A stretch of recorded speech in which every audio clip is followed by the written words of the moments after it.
Caio, não é o meu caso, tá? Mas existe alguma forma de um ateu ir para o céu? Claro, né? Até crente vai. Pois é. Isso é um grande problema. Porque o que me salva não é o fato de eu saber de Deus, é o fato que Deus sabe de mim, né? É só o fato que Deus sabe de mim é o que me salva. É que os crentes ficam pensando que o que salva o crente é ele ter uma informação sobre Deus e dizer, concordo com esta informação. E não é. Muitos naqueles dias dirão, Senhor, Senhor. Crentes, crentes. Olha que tipo. Tudo do reteté. Senhor, em teu nome expelimos demônios, aleluia, oh glória. Em teu nome realizamos muitos milagres, oh glória, ministério poderoso, oh terra. Meu Deus do céu. E em teu nome curamos muitos enfermos, cruzadas de poder, aleluia, Senhor. E eu vos direi explicitamente, eu não sei quem vocês são. Apartai-vos de mim, vós os que praticais a iniquidade. Ao passo que haverá ateus naquele dia, que passaram a vida dizendo, eu não quero saber de Deus, nem de Jesus. Tudo que eu sei de Jesus é a demonstração que a fé em Jesus me dá é a igreja. A igreja é o laboratório. Ora, se a igreja é o fruto do que Jesus veio fazer na terra, então eu não creio em Jesus, porque Jesus não deu certo. Se a igreja é o laboratório, é a demonstração, Jesus faliu e o ateu está certo. Se é para avaliar Jesus pelo cristianismo, se é para entender Jesus pela igreja, se a igreja é essa coisa mesmo de Deus boa, então os ateus estão certos quando dizem, se for inspirado pela igreja, eu não consigo crer em Deus jamais. No entanto, esse cara que diz isso, trata a mulher com amor, os filhos com respeito, os pais com reverência, a sociedade com gentileza, se aplica à vida com bondade, trata as relações dele com equanimidade, com justiça, com equilíbrio, não expolia, não abusa o outro, não sabe se Deus existe. Provavelmente ele diga, acho que nem exista, eu não consigo crer. 90% das vezes ou mais, essa impossibilidade de crer reside na história humana, nos fenômenos, na religião, nos embates, nos conflitos, nas contradições, nas mentiras. Isso que a gente viu hoje aqui a manhã inteira. Pastor, clérigos, papas, líderes, representantes de Deus na terra, sendo capirotos, fantasiados de importâncias clericais. Que gente com bom senso pode, a partir disso, declarar que Deus não está morto? A partir disso, Deus está morto, e Nietzsche tem razão. Totalmente. No entanto, esse indivíduo que dizendo que Deus não existe e que não sabe se existe qualquer transcendência, realmente acha que nem existe.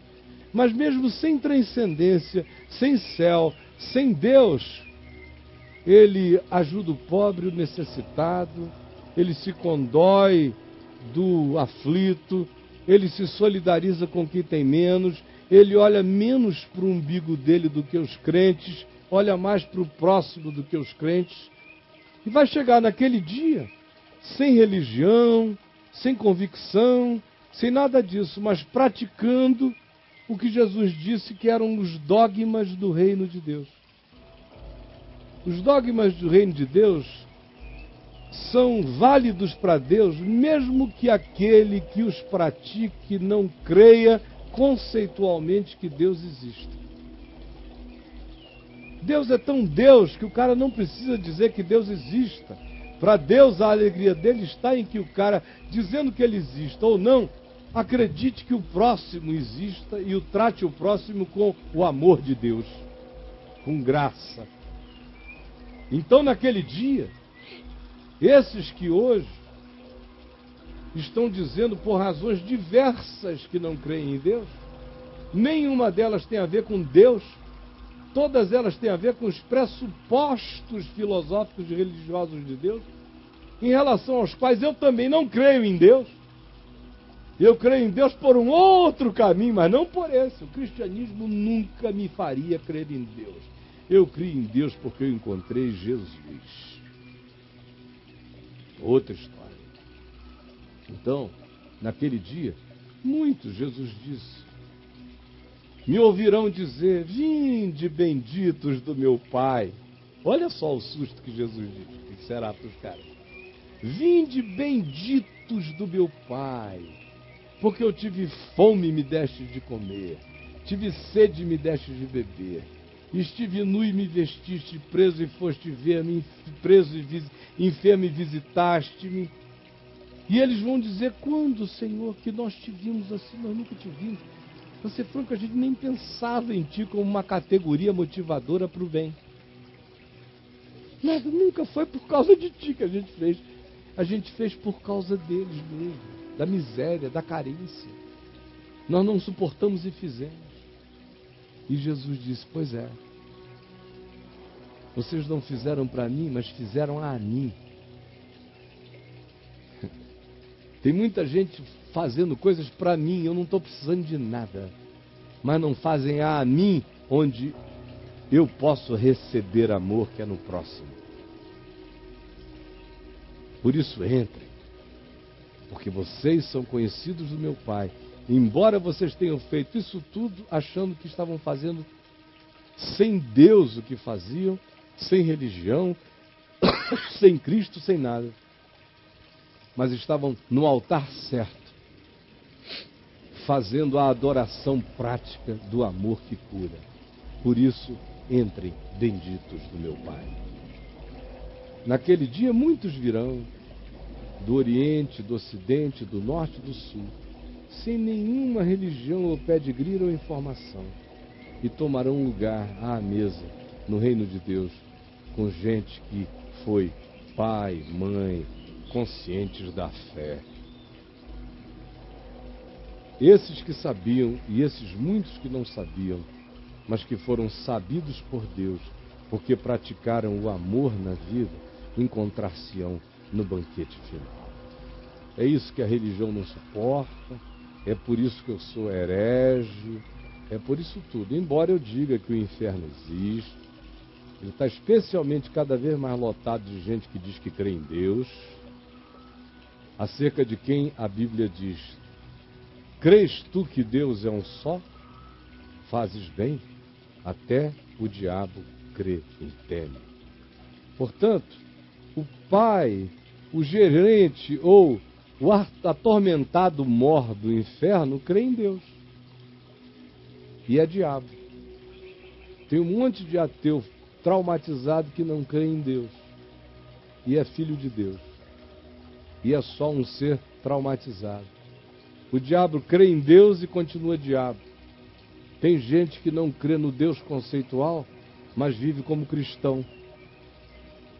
Eu lhe pergunto, Deus é mesquinho e diabólico e vaidoso e arrogante para dizer que só são filhos dele aqueles que puxam o saco nominal dele na história? Ou Deus é Deus de verdade, maior do que o trauma humano e conhece o coração daqueles que, traumatizados pelos choques humanos, não erraram o caminho e acertaram quando recebem a Deus, recebendo o próximo, quando acolhem a Deus, acolhendo o próximo, conforme Jesus disse que seria aquele que acolhe uma criança, um pequenino, um próximo desvalido, cansado, a mim me recebe. O resto é religião. Eu prego porque é um privilégio. Benditos sejam os que, ouvindo a informação, assentam-na no coração e vivem com a lucidez e com a segurança que só a consciência do Evangelho pode dar. Ao mesmo tempo em que eu sei que não depende de que eu queira, corra ou pregue, para que Deus alcance as pessoas do mundo, porque a sua voz se faz ouvir em toda a terra, e o seu Espírito é livre, e ele fala com as pessoas, e o caminho de Deus não tem um dogma religioso. O único dogma de Deus na terra, o único altar de Deus entre os homens é o meu próximo. O único culto viável e que faz sentido é aquele da prática do amor em todas as direções. Aquele que ama cultua Deus e conhece a Deus. Quem não ama não cultua Deus, não conhece a Deus, porque Deus é amor. É assim que é. Esse é o critério. O que passar disso é só religião. É mais engano.